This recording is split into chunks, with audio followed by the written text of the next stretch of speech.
بسم الله الرحمن الرحيم، والصلاة والسلام على رسول الكريم. ازيكم يا حبايبي؟ عاملين ايه؟ يا رب تكونوا بخير ان شاء الله. يبقى يوم خير وبركة عليكم يا رب. النهاردة هنعمل فيديو جديد، بس لو كنت اول مرة تشوفيني يا ريت تشتركي في القناة وتدوسي زر الجرس وتدوسي على كلمة الكل عشان يوصلك مني كل جديد، وتدوسي على لايك عشان الفيديو يرتفع. النهاردة هنعمل حاجة بسيطة ويعني كده، فيديو اعمله معاكم بسيط كده. هنعمل كيكة حلوة كده. انا لقيت البيت محتاج حاجة إن حلوة يعني. احنا كلنا خلاص بطلنا ناكل حلويات جامدة تقيلة يعني، بس بحاول كل مدة كده اعمل كيكاية حاجة.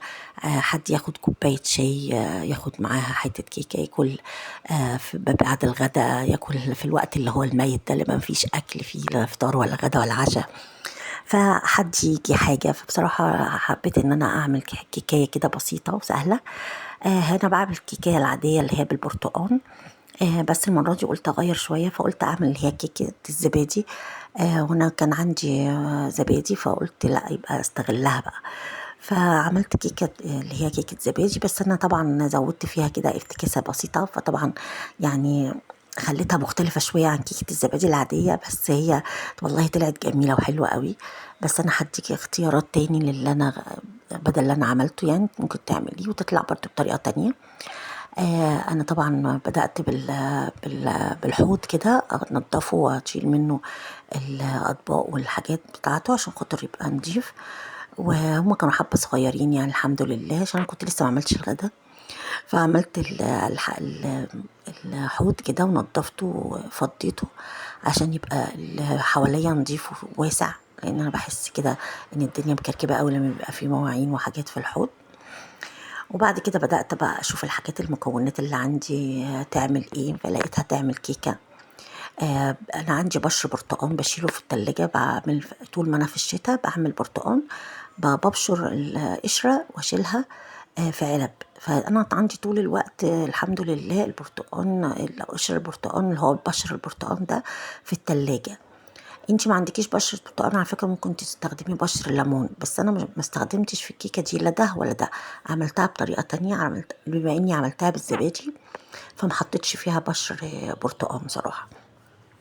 هنشوف بقى دلوقتي احنا هنعمل ايه دلوقتي في الكيكة. انا لقيت الحاجات اللي عندي في التلاجة، لقيت عندي الدقيق، لقيت عندي البيكنج باودر، وكل حاجة موجودة تمام. فبدأت بقى اعمل كيكاية كده حلوة، والله طلع في منتهى الجمال فعلا.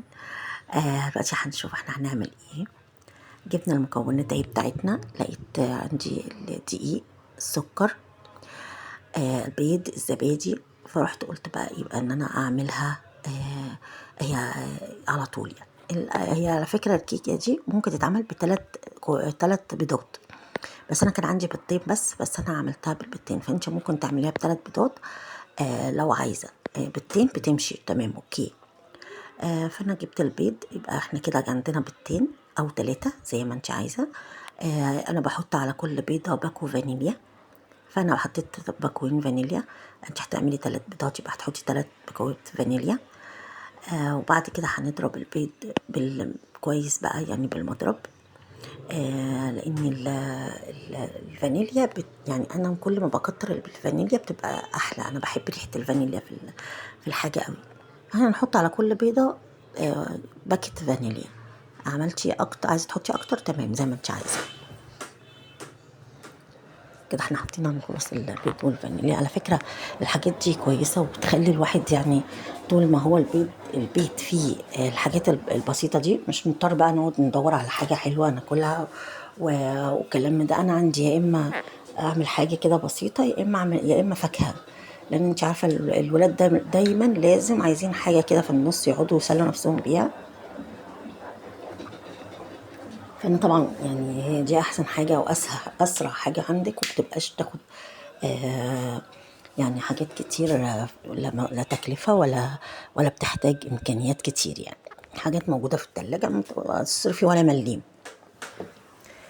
فضربت كده خلاص البيض بقى الفانيليا، ونحط بقى بعد كده حطينا كوبايه سكر. برضو نضرب كويس جدا. احنا عندنا اهم حاجة المج او الكوباية اللي هتعري بيها السكر، هي اللي هتعري بيها الدقيق، هي الزيت، كل حاجة.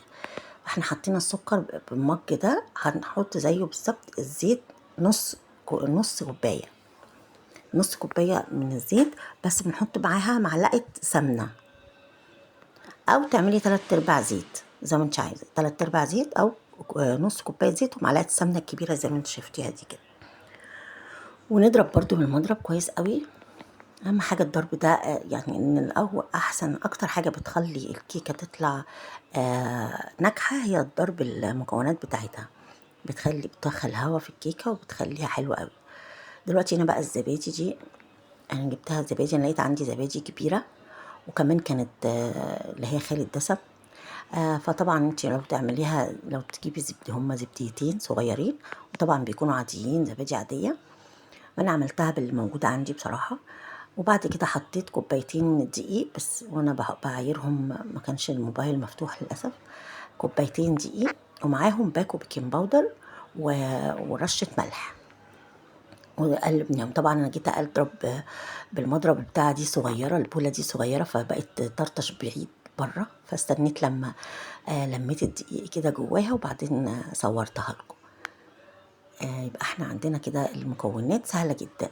بيضتين او 3 فانيليا، كوباية سكر، نص كوباية زيت ومعاها معلقة سمنة، او 3/4 كوباية زيت، وعندنا مع الزبادي، وكيسين وكوبايتين اسفة دقيق، عليهم باكو بيكنج باودر وشوية رشة ملح بسيطة.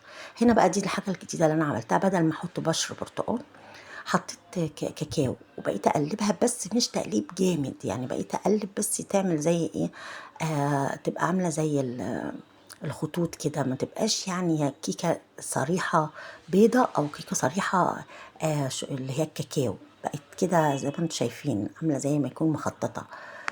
فقلت يمكن تطلع شكلها حلو يعني. فعلا طلعت والله شكلها جميل جدا، وخلتها زي ما يكون فيها يعني شكلها نص شوكولاته ونص ابيض يعني. فانت براحتك، عايزه تحطي ال3 معالق كاكاو دول تمام، عايزه تحطي 3 معالق كاكاو دول، بتجيبي اللي هي الفواكه المجففه اللي هي من فتح الله، اللي هي اللي هي بتبقى خضرة وحمرا دي والكلام ده، بتبقى حلوة قوي قوي قوي، وتحطيها فيها وتقلبيها، هتبقى بيضة، مش هتبقى بقى فيها كاكاو، وهتبقى فيها اللي هو ال3 حاجات دول، بتبقى حلوة قوي قوي قوي. انا صراحة بفضلها اكتر في كيكة الزبادي، بس انا قلت يعني ما كانش عندي بتاع ده، فما وقفت الصراحة عندها، رحت عاملة الكاكاو عشان اعملها مختلفة يعني. بس بعد كده دهنت القالب ده سمنة، ونزلت فيها الكيكة، وده شكل الكيكة بعد ما خلصت، والله في منتهى الجمال وطعمها حلو قوي قوي. وجربيها، وطبعا هتبقى حاجة حلوة قوي في البيت عندك، وكوباية شاي بلبن كده بقى، ولا كوباية شاي، بتبقى في منتهى الجمال. جربيها وربنا يكرمك وتطلع حلوة. والسلام عليكم ورحمة الله وبركاته.